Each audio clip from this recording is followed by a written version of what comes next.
နိုင်ငံမှာမြန်မာငွေသိန်း3900ဝန်းကျင်နဲ့အိမ်တစ်လုံးပိုင်ဆိုင်နိုင်ပြီလို့ပြောရင်ယုံကြမလား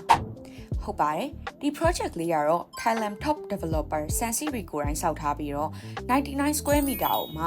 ဘတ် 2.99 million မြန်မာငွေဆိုရင်သိန်း3900ဝန်းကျင်နဲ့စတင်မဲ့ project လေးဖြစ်ပါတယ် project နာမည်လေးကတော့ Anansiri Serena Crane Prexa လို့ခေါ်ပြီးတော့3 million ပြည့်တာနဲ့20 long term visa ကိုပါပေးအပ်အောင်မှာဖြစ်ပါတယ်အခန်းတွေကတော့99 square meter 118 square meter 144 square meter 162 square meter အသီးသီးရှိပြီးတော့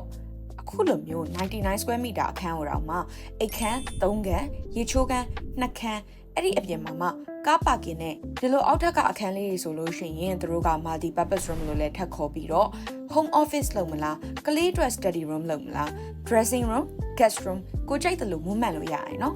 ဒါအပြင်ဒီထက်ကျဲတဲ့ option တွေက budget နဲ့ family size ပုံမူတည်ပြီးတော့ရွေးချယ်နိုင်ပါတယ် facility မှာဆိုရင်ကလေးတွေကစားဖို့အတွက်ကစားကွင်းရေကူးကန် gym green spaces တွေပေးထားတာကြောင့်အိမ်ထဲမှာနေတဲ့ချိန်တွေမဟုတ်ဘဲနဲ့မိသားစုနဲ့ community lifestyle ကိုပါဖန်တီးလို့ရအောင်ပါဒီ project ကတခြား project တွေထက်ဈေးတန်တဲ့အတွက်ကြောင့်လမ်းသေးသေးလေးရဲ့မှာနေရမှာလားဆိုတာတော့စိတ်ပူဖို့မလိုဘူးเนาะဘာလို့လဲဆိုတော့ Prexa main road ကြီးမှာရှိနေတာဖြစ်ပြီးတော့ Sukhumvit Serena Crane ဆိုတဲ့ major road ကြီးရင်းနဲ့လည်းဆက်သွယ်ထားတာဖြစ်ပါတယ် BTS Prexa နဲ့ဆိုရင် 2.3 km အဝေးမှာရှိပြီးတော့အနီးနားမှာတော့ Macro 7-Eleven Lotus Go Fresh တို့ကလမ်းလျှောက်အကွာဝေးမှာရှိရပါ shopping အတွက်ဆိုရင် Robinson Lifestyle employment area ဖြစ်တဲ့ residential estate တွေနဲ့နှီးတဲ့အတွက်ကြောင့်မို့လို့လူပြတ်မှလည်းမစိုးရင်အောင်เนาะ